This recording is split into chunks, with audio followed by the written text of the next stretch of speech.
Assalamualaikum warahmatullahi wabarakatuh.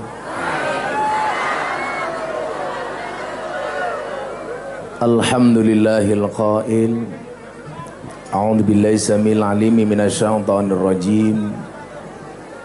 Innama amruhu idza arada syai'an ay yaqula lahu kun fayakun.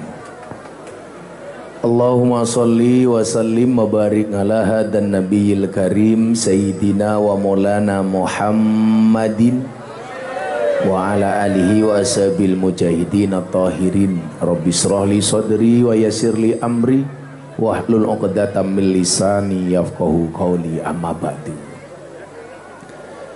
Hadratal muhtaramin, para masyayikh, para kiai, alim ulama, para habaib, tokoh agama, tokoh masyarakat, para sepuh bini sepuh yang saya muliakan, para pejabat yang berkenan hadir yang saya hormati, segenap panitia pengajian dalam rangka Isra Mi'raj Nabi Muhammad sallallahu alaihi wasallam, dusun Grenjeng, desa Kali Karung, kecamatan Kalibawang.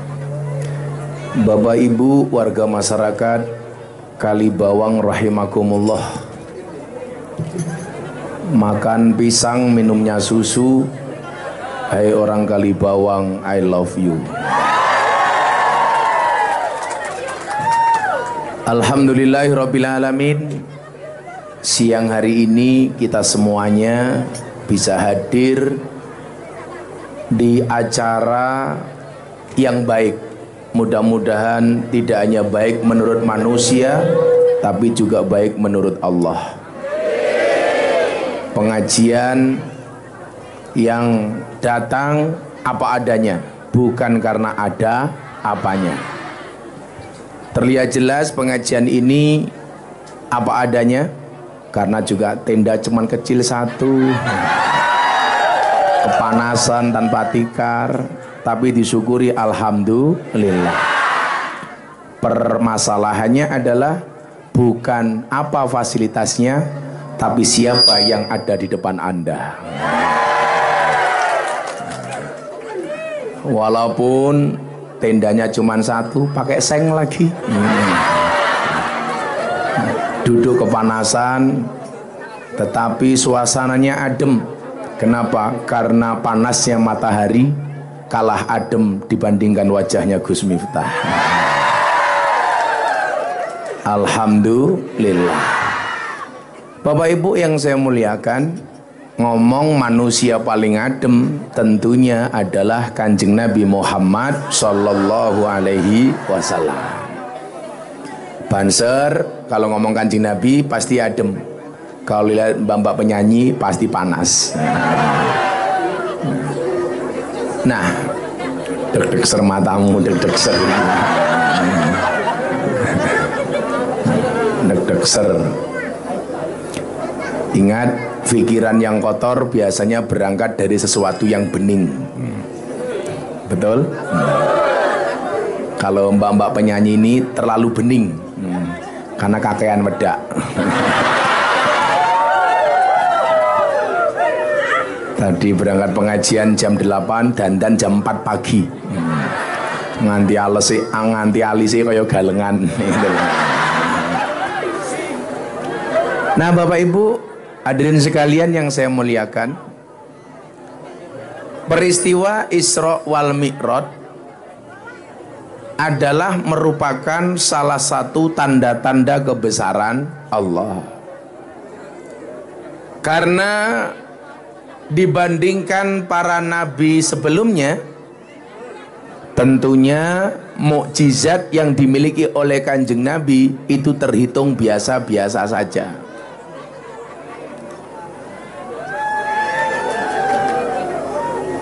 Yang bawa payung itu bukan karena takut panas, tapi karena takut bedaknya luntur.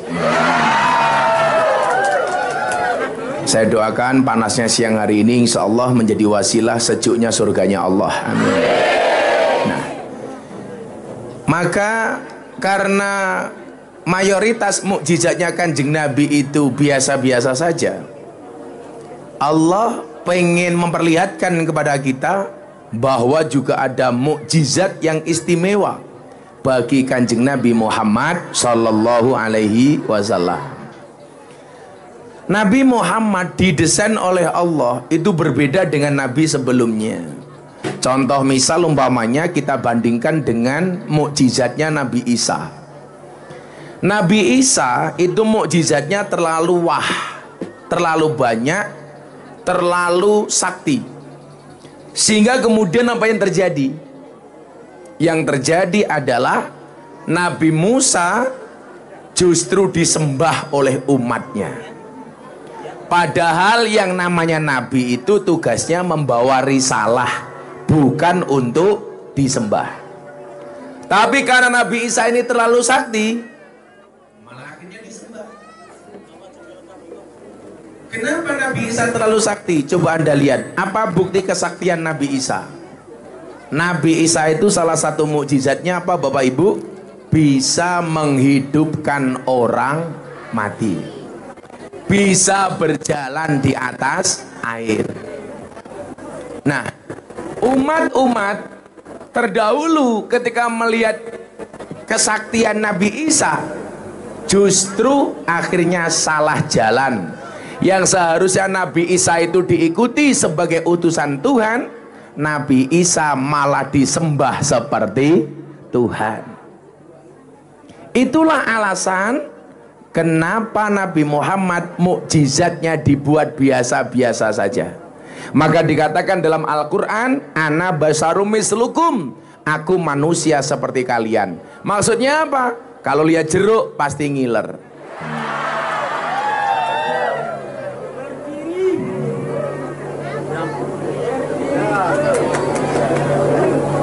Yang diturunkan gelasnya tok ikine ra usah goblok. Ngebak-ngebak i.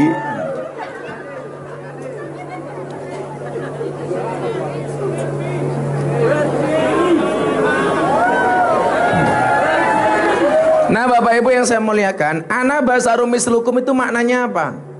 Aku manusia seperti kalian. Kanjeng Nabi itu jangan dianggap dengan bahasa manusia biasa-biasa saja, salah. Tapi manusia biasa yang disifati dengan sifat yang luar biasa. Nah, contoh umpamanya Bapak Ibu kalau nggak makan lapar. Kanjeng Nabi sama, kalau nggak makan lapar. Kalau nggak tidur ngantuk, atau kalau ngantuk otomatis tidur. Itu Kanjeng Nabi. Lah, apa bedanya kita dengan Kanjeng Nabi? Bedanya tipis. Kalau Kanjeng Nabi itu tidurnya sedikit, makannya sedikit. Kalau Bapak Ibu kali bawang, sedikit-sedikit tidur, sedikit-sedikit makan. Nah, maka kemudian apa? Kanjeng Nabi dari sekian mukjizat, baru Isra Mi'raj inilah yang fenomenal, yang menurut manusia tidak masuk akal. Tapi ingat, kita memahami peristiwa Isra Mi'raj, masuk akal atau tidak masuk akal, rasional atau tidak rasional, selama itu keinginan Allah pasti terjadi. Betul? Kalau Allah mengendaki umpamanya orang kali bawang tahu-tahu jadi presiden, bisa apa enggak? Bisa. Arane presiden Kimin. Sehingga wedang ki mau ya Kimin. Tapi ya pantes ya. Masa rai kayak ini presiden gitu. Ya minimal lah presiden begenggek gitu. Nah, peristiwa Isra dan Mi'raj harus kita maknai sebagai apa? Sebagai salah satu tanda-tanda kebesaran Allah. Orang yang beriman memahami Isra Mi'raj tidak hanya sekedar menggunakan akal, tapi menggunakan hati. Karena kalau akal ini bisa ditipu, hati nggak bisa ditipu. Apa bedanya cewek sama cowok? Kalau cowok itu biasanya apa-apa dipikir, kalau cewek biasanya apa-apa dirasa. Makanya kalau cowok biasanya gede akale, cewek gede perasaannya. Betul? Jadi kalau cewek itu mohon maaf, apa-apa pakai hati. Maka saya bilang sama cewek, cintailah pasanganmu cukup dengan sepenuh hati, bukan sepenuh jiwa. Kenapa? Karena kalau kamu putus dari pasanganmu cukup sakit hati, tidak sampai sakit jiwa. Yang lucu maning apa? Anak bocah lanang putus karo wadon nangis.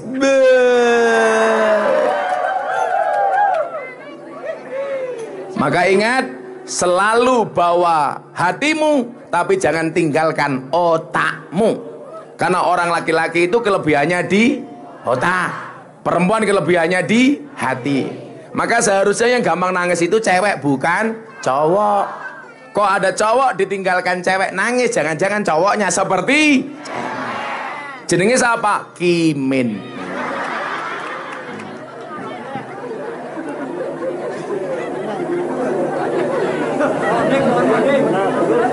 Iki siapa sing gondrong ki? Monding.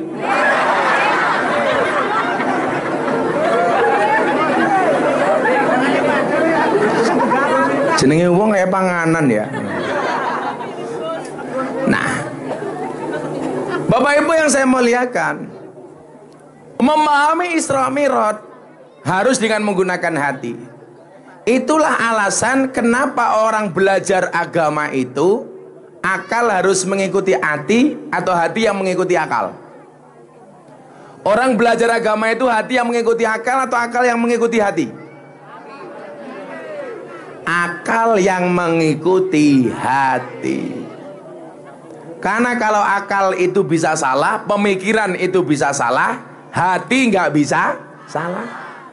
Makanya kalau ada cewek dilamar sama cowok, bapaknya bimbang, anaknya bimbang, biasanya orang tua bilang apa? Dek, tanyakan hati nuranimu, bukan tanyakan kepada akalmu. Karena upin ipin. Hai anak kecil, oi.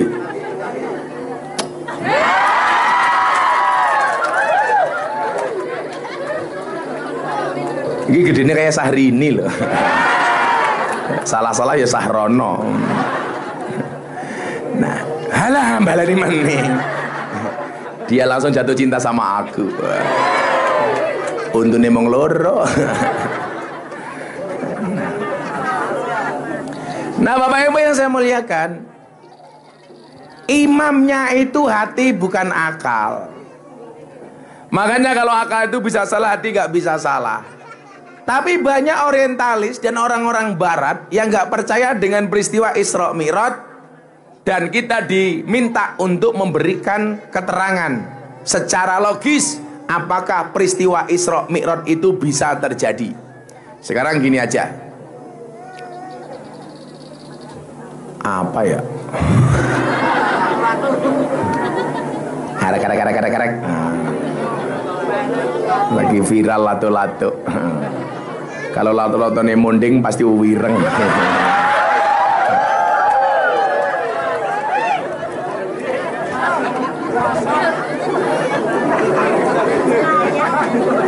Pernah percaya? Ayo buka.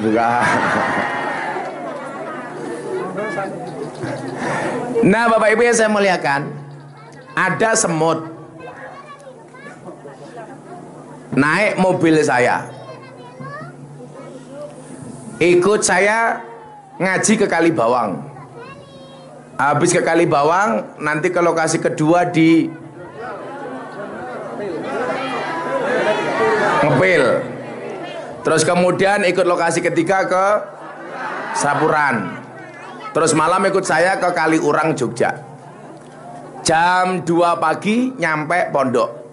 Sampai pondok semutnya cerita kayak gini. Ketemu dengan semut-semut yang lain, dia turun dari mobil, dia bilang begini. Ya mak soros semut. Mot. Ini. Apa? Aku hari ini habis jalan-jalan dari Kalibawang ke Upil, kemudian ke Ya maklum durung ngopi. Sangit.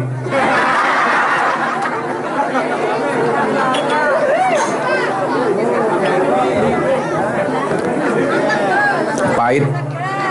Tapi lihat kamu jadi manis. Tapi bohong. Iki peci ini dhuwur temen ya.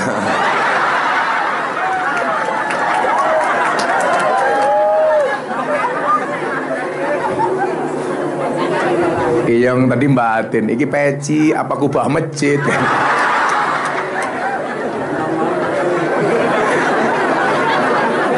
Kalau di Jogja kayak gini, arane bakul sate, teh sate. Kalau di Jogja sekarang banyak lonte, lontong sate. Mikir apa ya? Kamu suka lonte? Iya, lontong sate. Kamu naksir mbak belakangmu ya? Iya. Pantesan yang ngaji saya, yang dikepasi sama dia, kok dianya? Iya. Kok kamu ngepasi dia sih? Apa ini suami istri? Kok bajunya matching? Iya.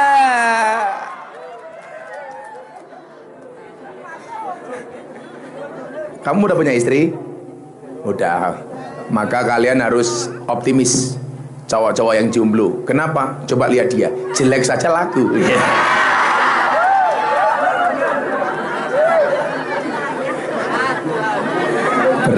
Berat. Yang bojonya kali jawab. Ini. Ya Allah.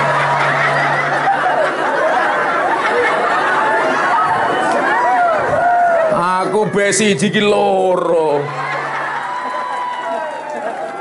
Oh, saya baru sadar. Ternyata di Wonosobo itu kalau istrinya 2 digambarkan dengan peci yang tinggi ya. Ya. Kenapa? Setinggi nafsunya. Pantesan tadi teriak-teriak, tolong yang berdiri duduk, karena khawatir yang berdiri nyaingi pecinya. Nah, begitu semutnya sampai Jogja, semuanya cerita sama teman-teman semut yang lain. Para semut, saya hari ini jalan-jalan dari Kalibawang, kemudian lanjut ke Pil, lanjut Sapuran, lanjut ke Pakem Kaliurang. Berangkat jam 9 pagi, pulang ke pondok jam 2 malam. Kira-kira semut yang lain percaya apa enggak? Enggak. Alah, kamu itu semut Tony Boster. Waton muni ndobose banter. Becak tanpa pir, waton jeplak tanpa mikir. Ban becak tanpa pelek, waton jeplak orang nganggo utak.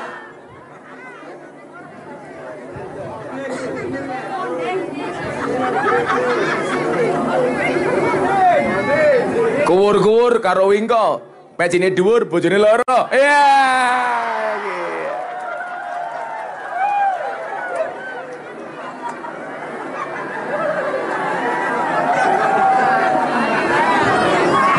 Mbok, saya dikasih ilmunya.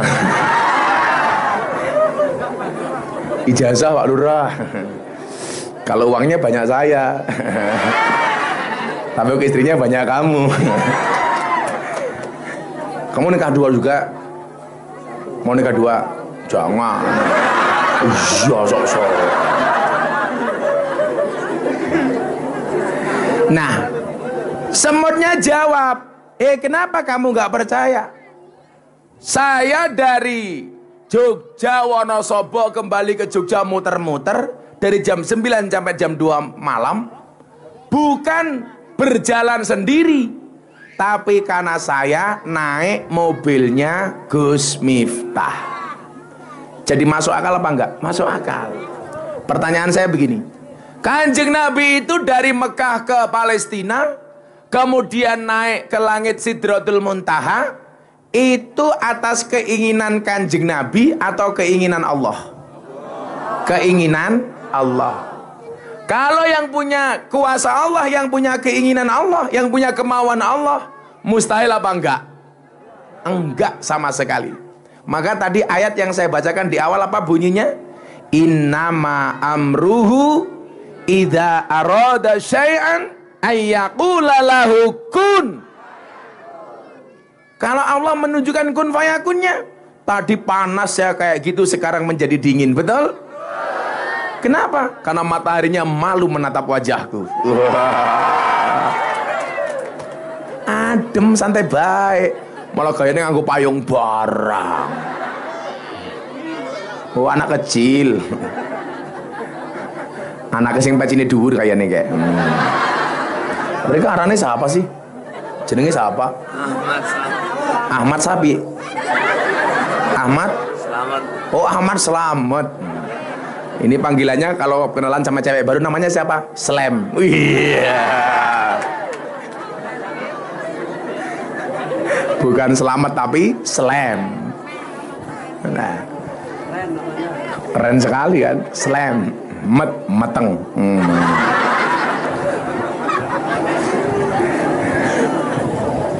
Bojo maning.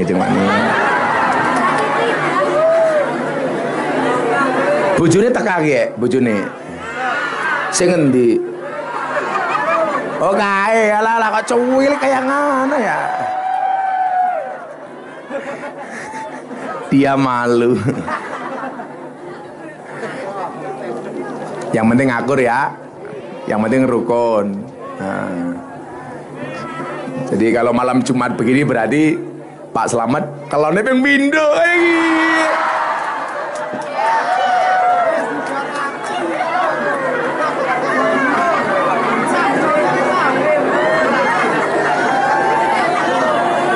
inyong bae jarang kelon.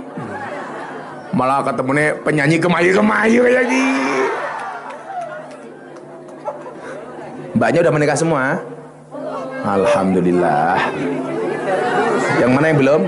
Oh, yang kamu belum? Pantasnya kamu deket-deket terus dari tadi. Kalau kalian berjodoh pasti ketemu. Amin. Di mana ketemunya? Di pelaminan. Sebagai apa? Sebagai MC. Ya.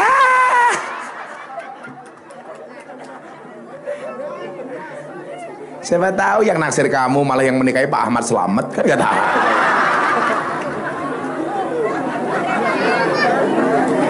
Nah, kalau yang punya mau Allah itu enteng.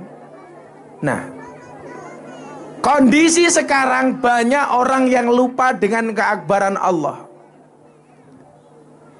bahwa Allah bisa melakukan segalanya. Tapi sayangnya kita banyak yang meremehkan Allah. Buktinya apa? Buktinya kalau kita punya persoalan, lebih suka mengadu kepada manusia dibandingkan mengadu kepada Allah. Lebih suka minta-minta kepada manusia daripada minta kepada Allah. Itu bantus yang jomblo-jomblo. Kalau kamu senang dengan cewek, ingat kata-kata Gus Miftah. Bila kamu rindu dengannya, jangan pernah kamu sebut namanya, tapi sebutlah nama Tuhan yang menggenggam hatinya. Itu baru keren. Kalau kamu yakin jodohmu diatur oleh Tuhanmu, jangan pernah buang-buang air matamu. Ngapa nangis-nangis? Nangisnya karo Gusti Allah. Ya Allah, bila penyanyi itu jodohku ya Allah, jangan sampai dinikahi oleh Slamet ya Allah.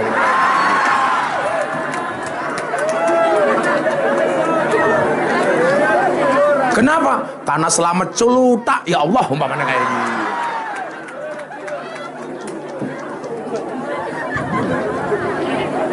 Nah, kesalahan kita itu satu, Pak Slamet. Kita lebih percaya dengan janji manusia dibandingkan janjinya Allah. Padahal Allah itu pasti menepati janji. Banyak manusia ingkar janji. Coba, lebih percaya dengan janjinya Allah apa janjinya Pak Lurah? Ini Pak Lurah ya. Halo Pak Lurah. Lurah udah tutut baik. Lurah ya gondrong. Malu aku.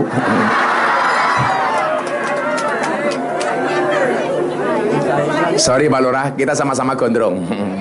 Tapi amplop kita berbeda Pak Lurah. Pak Lurah ya Allah kumisi kayak jagung bakar ya kayak gini.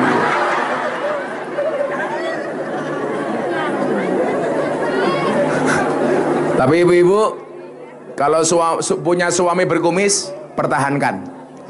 Fik dia lele bukan buaya. Pak Lurah bujune pira? Oh, satu yang konangan.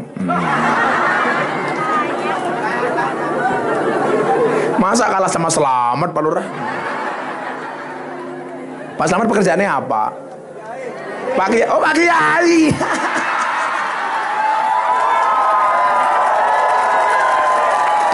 Menang bahaya. Karena aku jadi malu. Mbak Modin. Ya Allah. Ternyata Al Mukarram Mbah Yai Selamat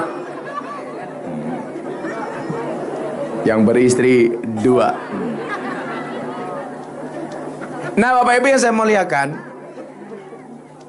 peristiwa Isra Mi'raj memberikan petunjuk kepada kita bahwa kita harus lebih yakin dengan Allah.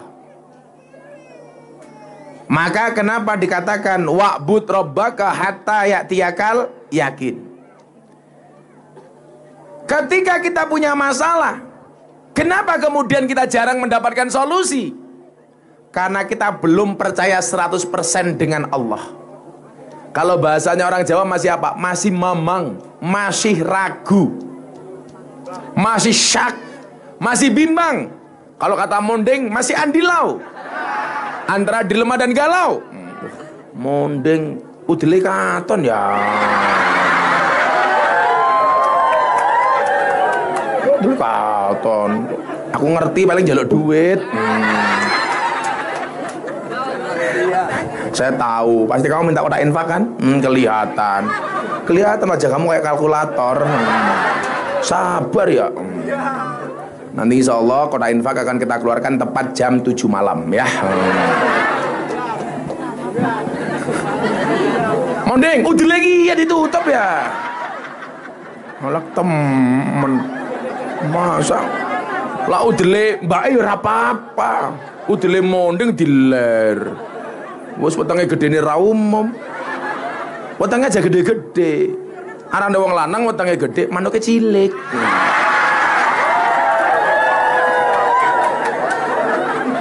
Pak Lurah wetenge gede apa ora? Oh, gede. Berarti manuke cilik pada. Beda karo Gus Miftah, wetenge cilik berarti manuke. Mondeng. Gini nutup udele kayak gini.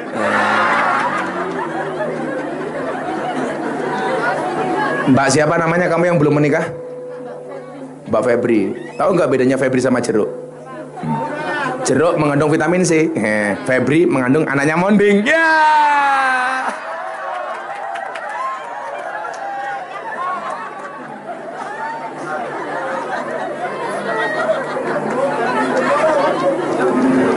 Paling Mbak Febri kalau nikah dengan Monding malam pertama Febri pingsan. Karena begitu buka sarungnya Monding pakai celana bekas sarung bekas karung gandum. Dan ada tulisannya berat bersih 30 kg. Monding udah punya istri Monding? Walah, rupa kayak gerandongnya Pak Ayu ya. 2 juga. Serius? Kok wong kene bojone oke Pak Kiai ya? Katanya sing wedok khilaf ya. Gampang dihapusi. Ya karena memang pada dasarnya perempuan itu suka dibohongi. Karena kalau jujur biasanya malah marah. Contoh Monding pulang dari Mangkuburel. Dari mana Mas Monding? Dari tahlilan. Percaya. Tapi kalau dari mana? Mangkuburel. Matane kayak gini. Kalau Monding pulang baunya wangi, dicurigai. Makanya Monding ingat-ingat kalau pergi ingat bawa balsem. Jadi kalau pulang baunya balsem. Itu ilmu dari Pak Ahmad Slamet.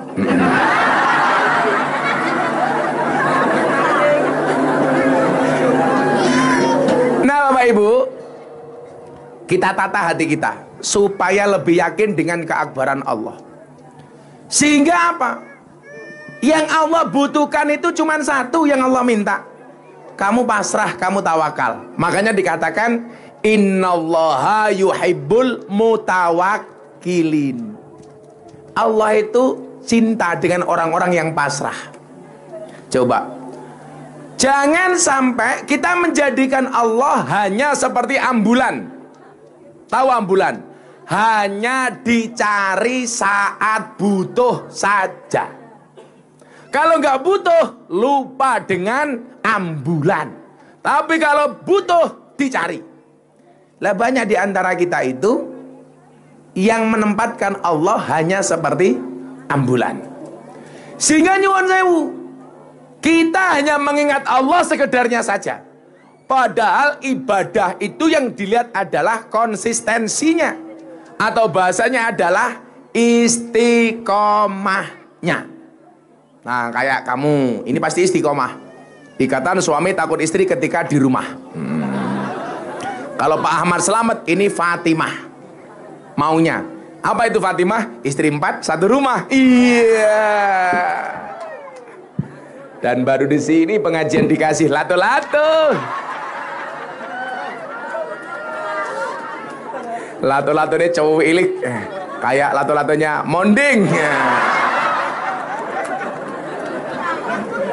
Kebayang nggak kalau lato-latonya Monding warna-warni kayak gini? Cie Febri membayangkan cie.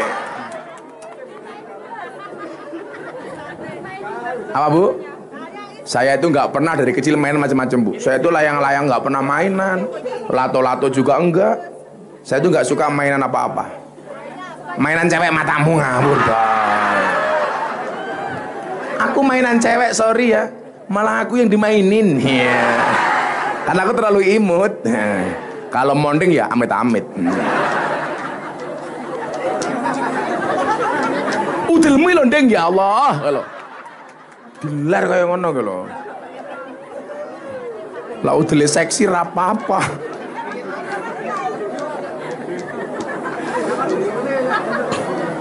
Nah, apa? Mana istrinya Monding? Gayanya istrinya Monding sama saya begini, ngacungi jempol. Saya pikir karena cakep, enggak, pamer gelang. Wah. Oh, kayak gelangnya kalau ini.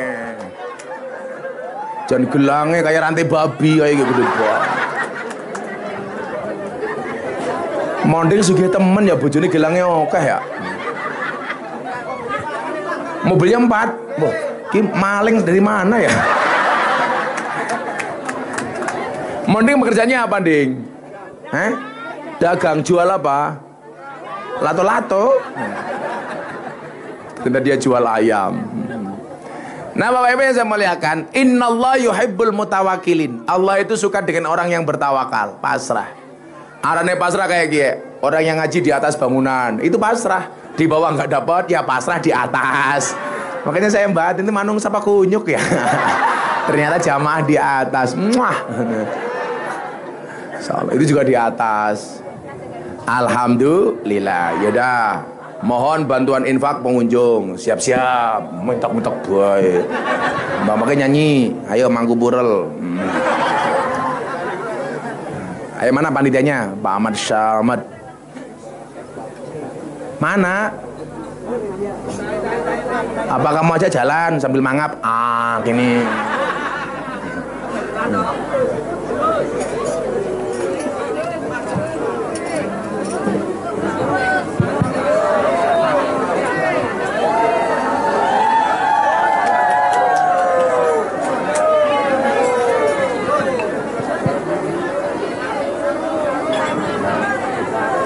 Ayo Mbak, siap-siap nyanyi. Lagu apa?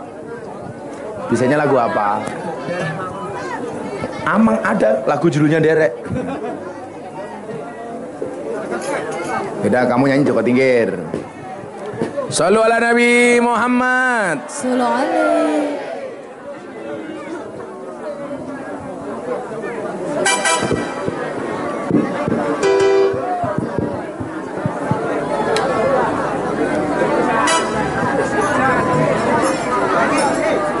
Sallu ala Nabi Muhammad.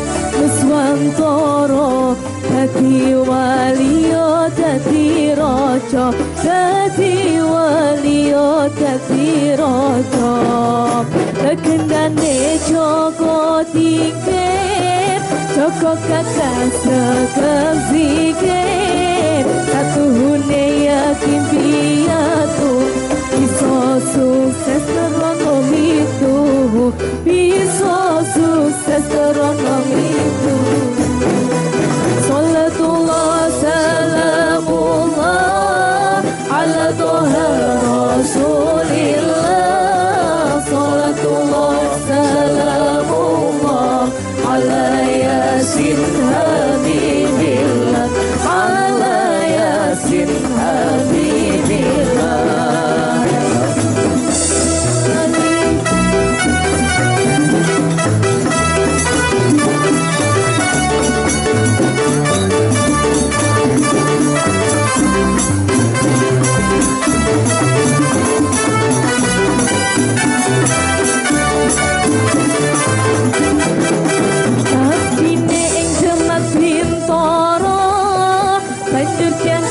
Dadi raja isine nyebarke agama Islam agama mulia agama Islam agama mulia Joko Tingkir wali masyhur Joko Tingkir raja luhur Joko Tingkir pangkate dhuwur muga kita ketularan makmur muga kita ketularan makmur Salatullah salamullah ala Toha Rasulillah Salatullah salamullah ala Yasin Habibillah ala Yasin Habibillah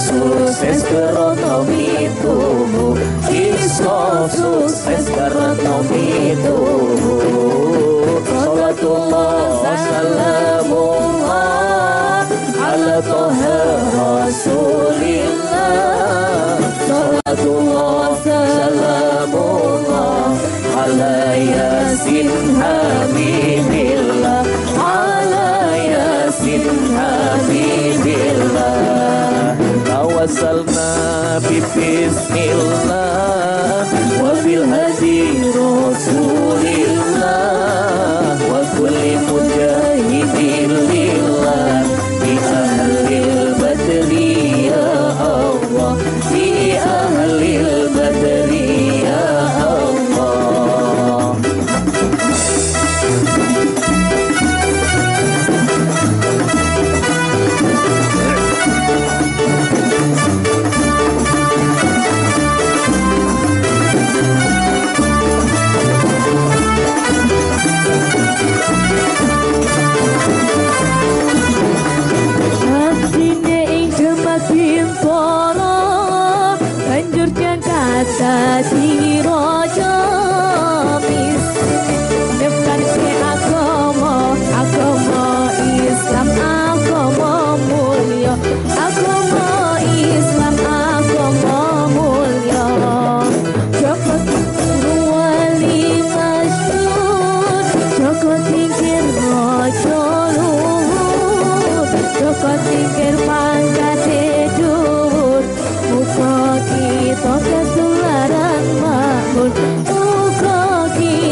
yasin habibillah tawassalna bi bismillah wa bil hadi rasulillah wa kulli mujahidin lillah bi ahlil badri ya Allah bi ahlil badri ya Allah.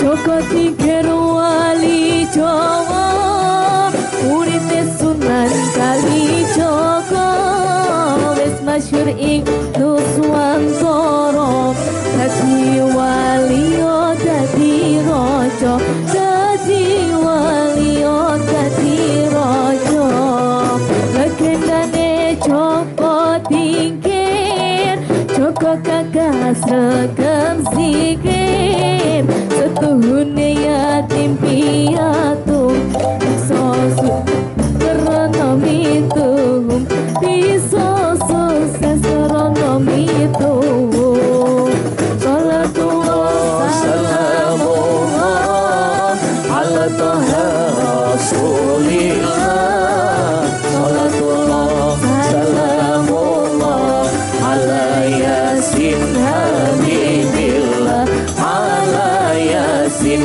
habibillah tawassalna bi bismillah wa bil hadi rasulillah wa mujahidin lillah bi ahlil badri ya Allah bi ahlil badri ya Allah. Joko tingkir ngombe dawet ratau dikir endase mumet ngombe dawet mangan nongko Pak Slamet bojone loro.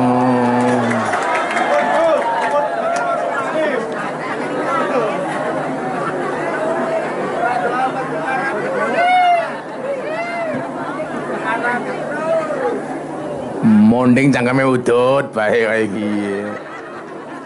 Kok bojone kae jajare karo iki? Iye. Oh, kamu jomblo? Wow. Berarti dia minta jadi istri keduanya Monding. Kita doakan setelah pengajian Monding nikah lagi. Amin. Bojone yes katanya. Kalau Gus Miftah tetap pilih menjadi cowok setia.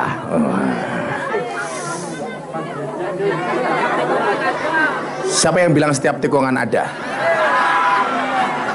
Hei, kamu benar. Tuh, bojone Monding cemburu ngadeg, cie. Diparani karena parani bojone kek. Cie. Bajune seragam, iya. Koyone ngene-ngene. Khawatir bojone diuntal wong diparani.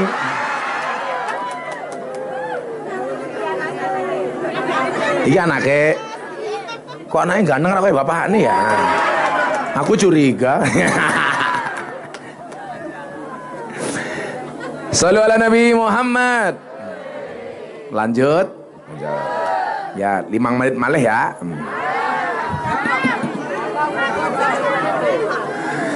Nah, Bapak Ibu yang saya muliakan, Allah berfirman di dalam Al-Quran, wa in ta'uddu ni'matallahi la tusuha. Jika kamu menghitung nikmat Allah, maka kamu tidak akan bisa menghitungnya. Ini menunjukkan apa? Betapa banyaknya nikmat Allah yang diberikan kepada manusia. Saking banyaknya kita tidak bisa menghitungnya.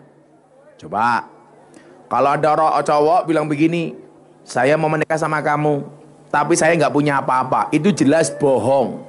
Siapa bilang dia nggak punya apa-apa? Coba dihitung, ginjal harganya 1,5 miliar,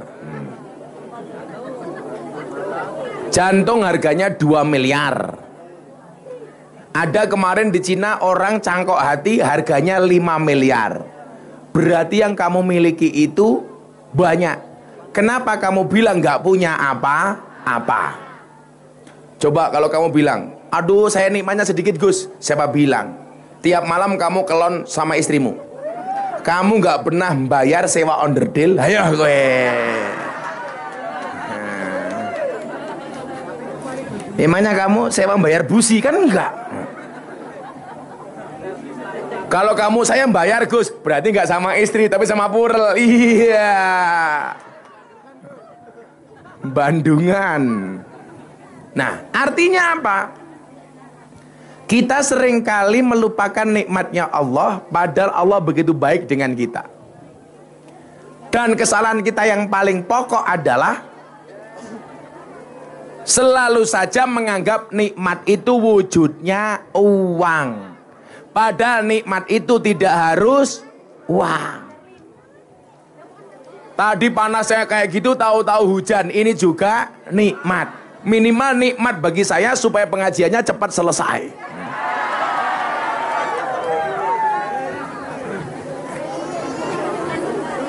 Nah, diselawati men berkah.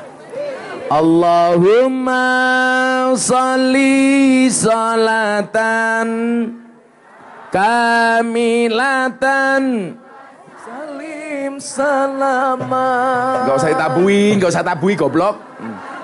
Ala sayyidina Muhammadinil ladzi tanhalu bihil uqadu wa tanfariju bihil kurabu wa tuqada bil hawaiju wa tunalu birghaibu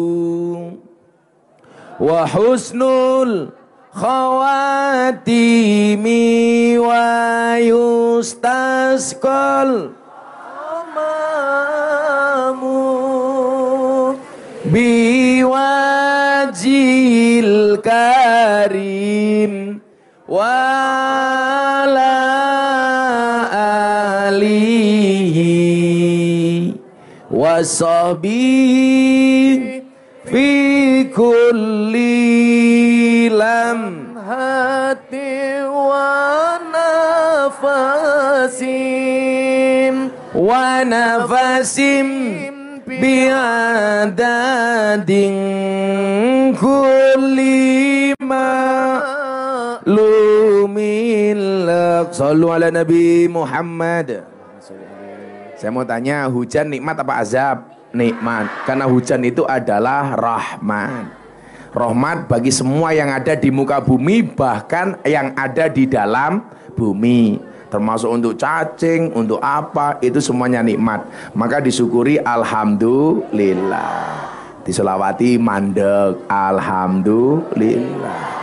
Umpama udan yo ora apa-apa, tak dongake teles njaba jero. Manding teles sak sempake. Ora kudanan bae manuke cilik. Pemene kudanan yang mengkeret ya. Kademen.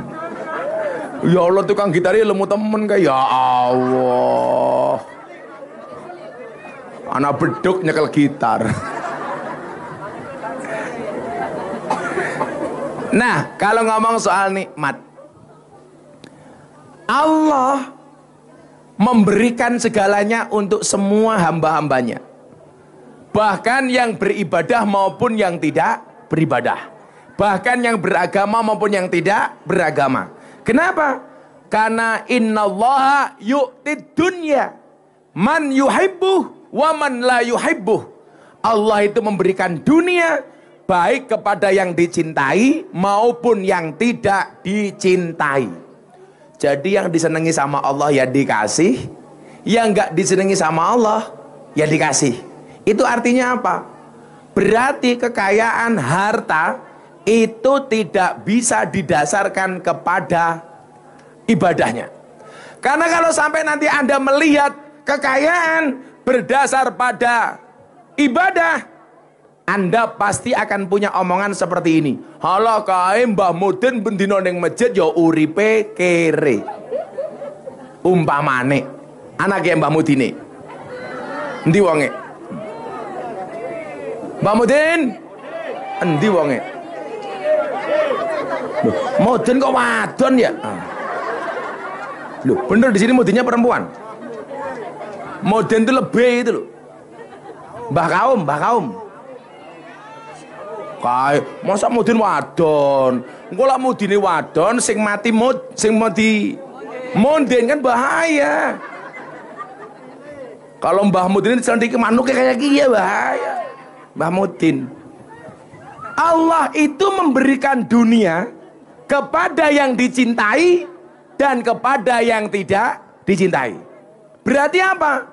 Orang kaya atau miskin, banyak uang atau sedikit, itu tidak berdasar kepada ibadah. Karena kalau ukurannya ibadah, nanti pasti kamu gak mau ke masjid. Allah nyatane bendino ning masjid ya tetap kere, tanggane inyong ratau ning masjid tapi sugih. Makanya kemudian kalimatnya dilanjutkan. Walakin yu'tiddin man yuhibbuh. Tetapi Allah memberikan agama hanya kepada orang yang dicintai. Berarti apa kesimpulannya?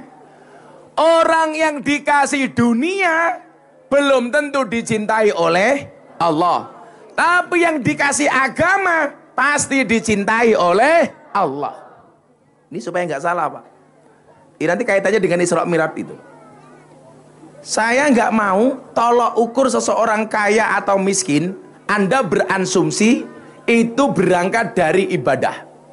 Kalau orang itu kaya atau miskin berangkat dari ibadah, berarti orang terkaya di dunia harusnya orang Islam, harusnya mbah kaum. Keprimen mbah kaum ibadah coba? Dari urusan kelahiran sampai kematian yang ngurusi mbah kaum, betul? Ada orang lahiran. Kalau di Jogja ada istilah brokoan, selamatan. Yang mimpin siapa? Mbah kaum. Malam Jumat ada yasinan, mbah kaum. Ada orang mati bungkus jenazah, mbah kaum. Ada tahlilan, mbah kaum. Mbah kaum. Makanya mbah kaum itu penting. Coba, mondeng mati yang bungkus siapa? Mbah kaum. Besok saya sarankan mondeng supaya hisapnya ringan, kain kafannya warnanya hijau. Pasti mondeng tidak ditanya sama munkar nakir. Kenapa? Karena dikira lontong. Paling malaikat yang batin, lontongnya gede temen ya. Tapi kok businya cilik kayak gini. Santai aja monding. Kepepetnya kamu ditanya sama munkar nakir di alam kubur, hei monding, man rabbuka? Kamu jawab, kamu nanya. Paling monding langsung digiebek cangkemnya karo malaikat. Iya. Digiebek cangkemnya ndalang golong glundung titik. Malaikatnya bengok, toh ganjel toh.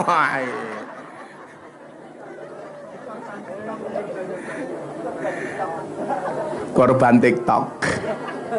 Nah Bapak Ibu yang saya muliakan, kalau kekayaan itu dihitung dari ibadah, tentunya ahli ibadah itu yang paling kaya. Tapi di satu sisi Allah mengatakan apa? Gak ada manusia yang gak diuji oleh Allah. Bahkan kata Nabi, orang yang dicintai oleh Allah itu dipercepat ujiannya. Makanya kamu jangan salah, kadang-kadang orang ahli ibadah malah kadang-kadang hidupnya susah. Makanya saya bilang sama istri saya, Beb, istri saya jawab, iya say. Sayang, bukan, syaitonir rajim. Saya nggak mau kita dikasih hidup enak seperti ini oleh Allah, menjadi orang-orang yang tidak tahu diri. Maksudnya gimana, Bah? Semakin banyak rizki nikmat yang Allah kasih kepada kita, itu artinya apa? Beban kita semakin berat. Beban apanya? Beban bersyukurnya, beban beribadahnya, beban taatnya, beban berbaginya. Contoh Pak, awal pandemi tahun 2020, orang semuanya kebingungan. Alhamdulillah saat itu bulan Ramadan tahun 2020, saya sama pondok masih bisa mengeluarkan zakat lebih dari 1 miliar. Orang tanya, Gus, yang lain susah cari uang, kenapa kok Gus Miftah malah bisa mengeluarkan uang banyak? Karena hidup saya tata. Bapak Ibu, kalau saya itu punya penghasilan, itu langsung saya potong, saya sisihkan di luar zakat. Fungsinya apa? Untuk dana kalau saya butuh sesuatu yang sifatnya dadakan. Sehingga kemudian apa? Begitu pandemi berlangsung, orang nggak punya uang, saya masih bisa berbagi banyak. Saat itu saya kerjasama sama Mas Atta Halilintar, kita bikin banyak sumbangan ke panti asuhan, sama saya buat acara namanya kado lebaran untuk kiai kampung. Nah, saya bilang sama istri saya, semakin banyak yang kamu terima, semakin banyak yang harus kamu keluarkan. Karena orang itu kalau makan terus nggak keluar, nggak sehat, sama orang jalan-jalan di depan panggung itu nggak sopan.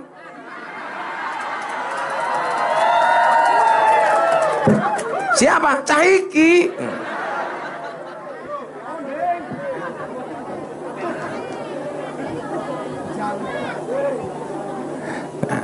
Orang itu kalau makan terus nggak ada yang keluar, nggak sehat. Harta masuk terus nggak ada yang keluar, juga nggak sehat. Betul Bu? Orang minum terus, apa maning ya? Sudah bubar Pak Bupati.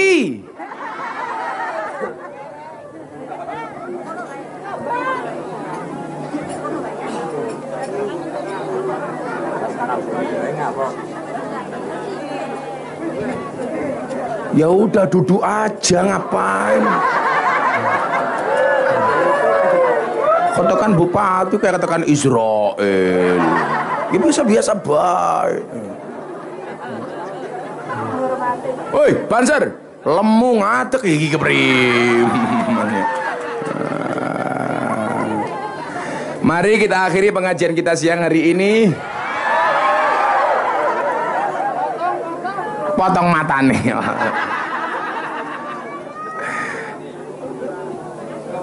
Ayo Pak Bupati, kita ikut yang kedua aja Pak, di sana di Kepil, itu udah mau selesai. Sadar lagi ke Kepil. Siapa Bupati? Ya Bupati telat ya apa-apa. Sing dipotong siapa Bupati nih? Potong Pak. Sing telat Bupati ini sing dipotong sangune kiai ini.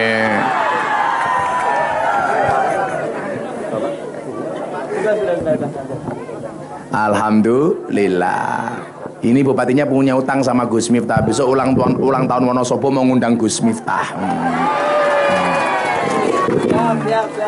Tapi kalau sampai amplopnya sama dengan kali bawang,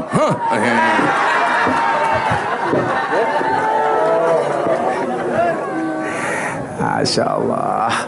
Nah Bapak Ibu saya muliakan, kita lanjutkan. Ukuran kekayaan dan kesuksesan seseorang itu tidak didasarkan kepada seberapa baik agamanya, seberapa baik ibadahnya. Jangan sampai persepsi-persepsi itu kemudian apa?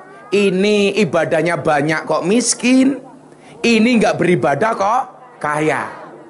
Ini akan menjadikan kita lemah di dalam beragama. Kalau gitu saya nggak usah ibadah sekalian. Ingat Bapak Ibu, kaya atau miskin itu bukan karena ibadah, kaya atau miskin itu bukan karena kerja keras.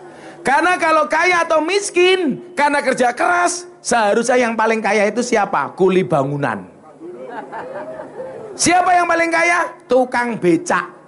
Saya bisa merasakan penderitaan tukang becak, karena saya dulu zaman kuliah pernah narik becak 6 bulan untuk biaya kuliah. Makanya adik-adik kalau lihat orang sukses, tolong lihat prosesnya, jangan lihat suksesnya. Itulah alasan kenapa keringet itu asin. Kenapa? Karena dalam perjuangan nggak ada yang manis. Pak Bupati lebih suka olahraga jalan apa lari? Ya. Lari. Lari. Kalau saya beda. Kalau saya lebih suka olahraga jalan. Kenapa? Karena hidup itu tentang perjalanan, bukan tentang pelarian. Iya.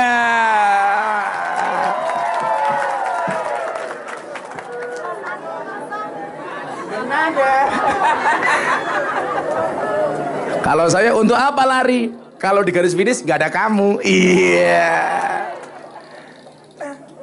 Kalau kaya atau miskin didasarkan kepada kerja keras, saya harusnya udah kaya zaman saya narik becak.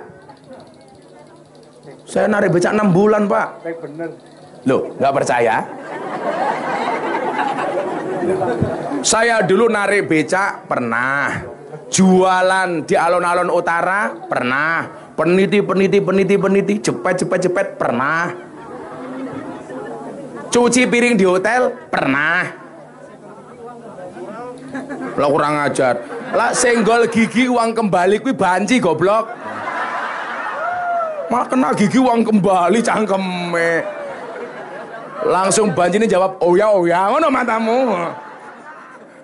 Kayak bosok temen ya. Nah, tapi itu tadi Pak, saya itu belajar sabar dari narik becak. Abang becak itu orang paling sabar sedunia. Nunggu penumpangnya orang teka, becaknya tumpaki dewe. Kayak iya tukang becak.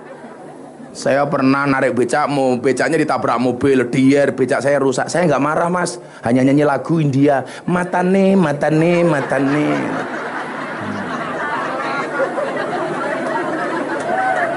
Kan lagu India yang penting belakangnya tumpah iwae ini rogo nganu nih enak rasandi jarane Ahmad Slametin.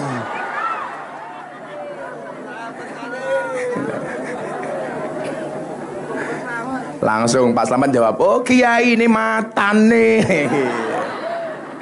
Nah, artinya apa? Ibadah itu tidak menjamin kita kaya, tapi menjamin kita selamat.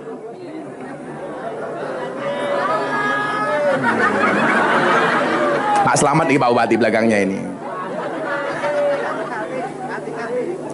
Ibadah itu tidak menjamin kita kaya, tapi menjamin hidup kita berkah. Amin.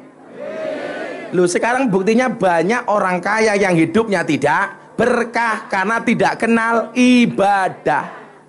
Banyak orang kaya tapi tidak pernah merasa cukup. Kenapa? Karena tidak pernah beribadah. Maka saya selalu bilang, jangan minta kaya tapi mintalah cukup. Karena banyak orang kaya tetap tidak merasa cukup.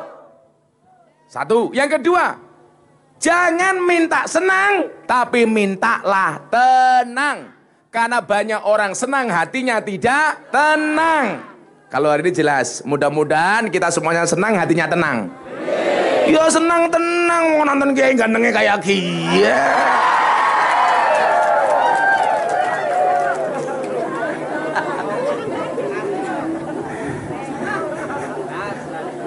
Ini teorinya, ingat-ingat.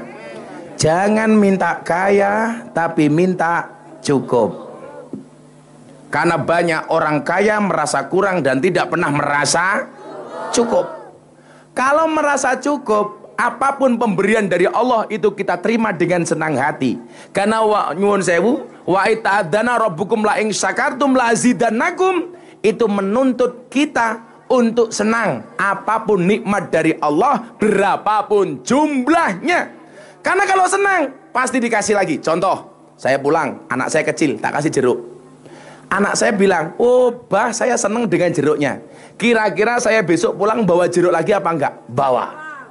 Kalau anak saya kasih, aku nggak suka jeruk, besok kira-kira saya kasih apa enggak? Enggak. Lah jenengan diwenehi kali Gusti Allah seneng, mesti sesuk bakal diwenehi lagi. Makanya Pak Bupati seneng dadi bupati, dadi sesuk dadi bupati maneng. Asalkan ngundang Gusmi sangune larang. Lah bupati sing ngundang kok murah, berarti kelasnya kaya kali bawang. Wis murah dinyang.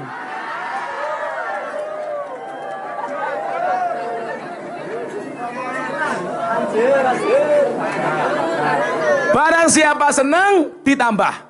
Makanya Gus Miftah senang punya istri supaya apa?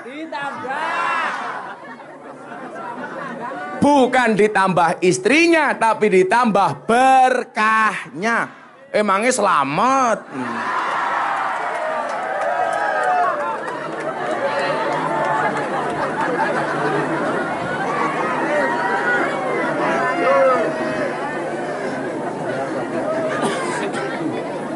Selamat langsung bisik-bisik karo bupati, Kiai ini bajingan kayak gitu. Nah, maka mekanismenya adalah supaya kita merasa cukup, supaya hati kita tenang. Ada mekanisme yang harus kita lewati, kita tempuh. Mekanismenya apa? Ibadah. Itulah alasan kenapa Kanjeng Nabi dipanggil oleh Allah. Dikasih perintah wujudnya sholat. Dalam rangka apa? Sebagai sarana supaya hidup kita cukup, supaya hidup kita tenang. Makanya nyuwun sewu, pengen tenang gampang, dikir, dan dikir yang paling hebat itu adalah sholat. Ala bidzikrillah tatmainnul qulub. Nah, hati ini standar orang itu tenang, standar orang itu cukup, itu ada pada hati. Makanya saya dulu punya jamaah di daerah Godean, Pak Bupati. Ini namanya Mas Anton. Dia satu-satunya kendaraan yang dimiliki cuman sepeda ontel harga 50.000. Rumahnya pinggir kali, nggak ada listrik, mandi masih nimba pakai ember. Zaman dulu tuh krek, nggak pakai sanyo. Rumahnya nggak ada listrik, masih pakai ublik, ceplik. Di sini namanya apa? Sentir. Dian sentir. Kalau ini monding kentir.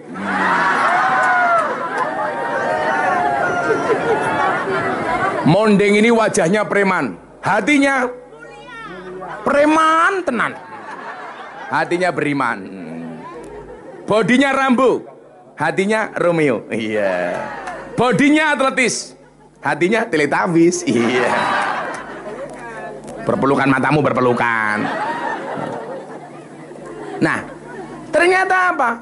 Hidupnya Mas Anton ini jauh lebih bahagia, lebih nyaman dibandingkan sahabat-sahabat kaya, sahabat-sahabat saya yang ada di Jakarta. Saya punya teman, hartanya triliunan. Satu saat bisnisnya bermasalah, sambo matamu ngawur, sambo gitu. Berarti sambo ini.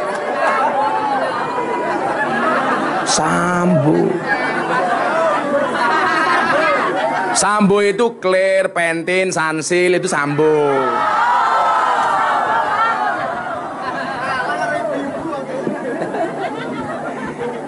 Bukan sambo. Kalau sambo jelas tidak tenang. Untuk apa hartanya triliunan tapi divonis mati, cie. Makanya mendingan MC ini kere mati-mati ye.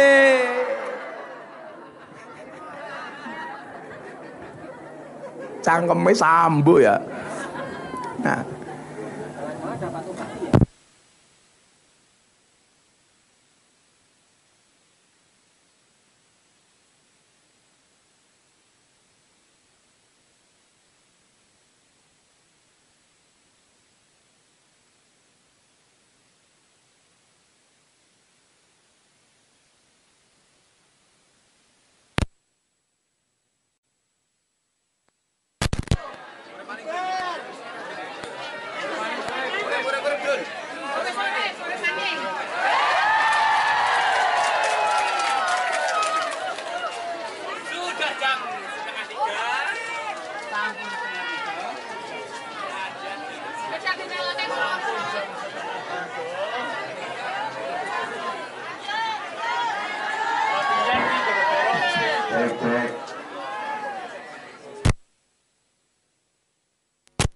ngomong ke sambo ya langsung dipateni karo sambo. Jangankan sound system, polisi aja dipateni. Iya, kayak gini. Paling ya mulai pengajian sing dipateni ya Ahmad Slamet. Pak Kiai. Shallallahu ala Nabi Muhammad. Nah, makanya kemudian apa? Peristiwa Isra Mi'raj dengan mukjizat terbesar wujudnya itu salat. Itu adalah media yang Allah berikan kepada kita untuk berkomunikasi kepada Allah supaya hati kita menjadi nyaman. Makanya nyuwun sewu, kalau kita hidup sehari-hari ada masalah, hatinya nggak pernah nyaman, mungkin ada yang nggak beres dengan sholat kita. Betul? Coba didandani sholatnya. Kok kita gerasa gerusu, hubud dunia, kepikiran terlalu kemana-mana, coba didandani sholatnya. Makanya kenapa sholat ini menjadi solusi? Yang menjadi persoalan adalah banyak umat Islam menjadikan menganggap sholat bukan solusi, tapi problem atau masalah. Yang sering saya bilang, duhur atau asar sedang adzan di masjid, Allahu Akbar, Allahu Akbar. Ibu-ibu kali bawang jawabnya apa? Adzan meneh. Itu berarti menganggap sholat sebagai problem, bukan sebagai solusi. Kanjeng Nabi itu kalau sakit, obatnya apa? Sholat. Makanya ketika Bilal bin Rabah datang, Kanjeng Nabi senang. Kenapa? Karena kalau Bilal datang berarti sudah dekat dengan waktu sholat. Kenapa? Karena yang melantunkan adzan adalah Bilal.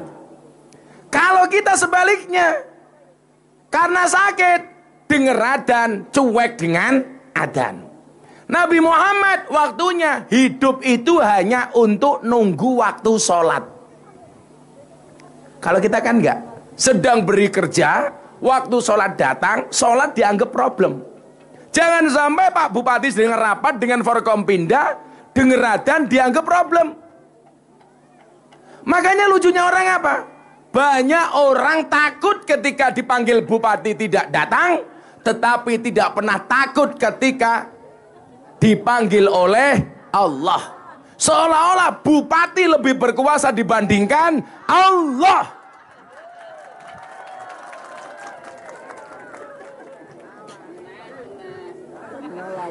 Langsung munding, iya bukan aku maning. Ini kadesnya belum mas, Mas Heri namanya. Mana kadesnya? Oh sudah tadi Pak. Itu perutnya besar, burungnya kecil Pak. Sak gagah kayak kades Pak Bupati. Kalau sama Pak Ahmad Slamet, bojone 2. Iya kayak gitu.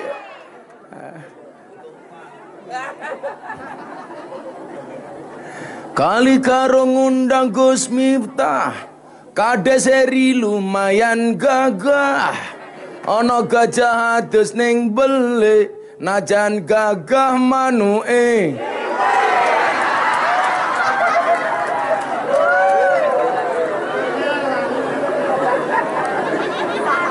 Santai Pak Heri, saya ngomong seperti itu atas permintaan Pak Bupati.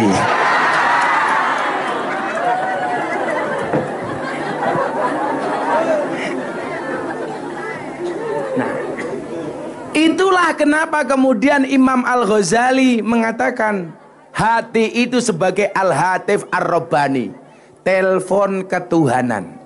Karena minimal sehari kita ditelepon oleh Allah 5 kali. Lah, yang namanya orang nerima telepon itu kan macam-macam. Ada yang langsung diangkat. Coba ditelepon Pak Heri, Bu Kades ditelepon sama Bupati. Wus, siapa Pak Bupati? Wah, bahkan saya punya teman polisi ditelepon sama atasannya. Itu kalau telepon diangkat sambil begini, siap. Padahal yang telepon di Jakarta, yang ditelepon di Jogja kan goblok gitu loh. Kan nggak lihat gitu loh. Siap, bolah goblok temen ya aku.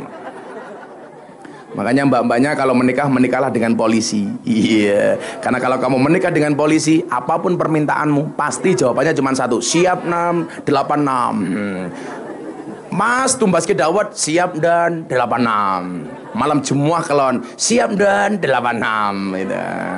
Pengen nyawane hilang, siap dan 86. Sambo mani. Nah, intinya yuk kita jadikan sholat sebagai mukjizat terbesar dari Allah untuk Kanjeng Nabi. menjadi sarana bagi kita untuk dekat dengan Allah. Man arada ayatakallama ma'allah falyaqra'il Qur'an. Barang siapa pengen omong-omongan dengan Allah dengan cara membaca Al-Quran. Dan ketika kamu sholat otomatis membaca Quran. Berarti sholat itu kita omong-omongan dengan Allah. Pak Heri jadi kepala desa, matur sama Pak Bupati, tentunya dengan cara yang sopan. Apalagi kita hamba matur sama Allah, tentunya harus dengan cara yang sopan. Makanya rapi, suci. Suci itu tidak harus baru, Bu. Tapi mbok yo kalau punya mukena itu yang bagus dikit. Masa mukenane ya Allah jamuran, ireng-ireng. Saya cuma nitip satu hal, ibu-ibu kalau pakai mukena tolong yang long saja. Apa itu? Yang one piece, apa bahasanya? Yang panjang, yang terusan, jangan yang potongan. Karena kalau kamu pakai potongan, sholatnya kesusu, bar mandi nggak pakai baju, pakai mukena potongan, begitu samiallahu liman hamidah, malaikatnya bengok, wah.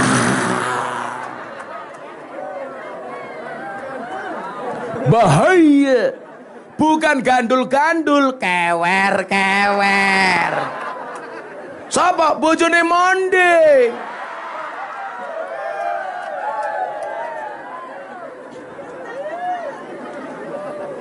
Maka dengan sholat insya Allah tanha anil fasya wal mungkar. Sholat baik dan bisa membaikkan. Amin Allahumma amin. Sudah jam 3:30 ya. Saya harus pindah ke kampung Upil, Kepil, Gading Rejo bersama Pak Bupati. Ngadi, saya ngomong apa? Yo cangkem-cangkemku dewe yang apa ya? Nyo kamu tak kasih jeruknya kamu. Yang dikasih di belakangnya sing nangkap sing lemu. Baleni. Salah maning. Loh kan? Coba itulah rezeki, dilempar dari tadi nggak dapat. Karena sorry ya, hati kita tidak sefrekuensi. Iya. Nyoda tak kasih anggur saja kamu. Kalah maning. Iki sing lemu pinter banget nangkap ya. Kayaknya mantan copet gitu. Ana wadon lemu, jadi kelingan lagu. Ana gentong oke lumuti. Apa ya? Berdoa sudah. Sudah jam 3. Yo kasihan Kepil ya. Alah murah, ngenyang, cerewet. Tambahin mondeng apa? Mondeng aja raiso nutup udel, ayo dibuka-buka udel. Bismillahirrahmanirrahim. Allahumma sholli ala sayyidina Muhammad wa ala ali sayyidina Muhammad walhamdulillahi rabbil alamin. Allahumma rzuqna istiqamah. Allahumma rzuqna bi ziyadatil ilmi war rizqi wal ibadah. Allahumma rzuqna ziyaratal Makkah wal Madinah.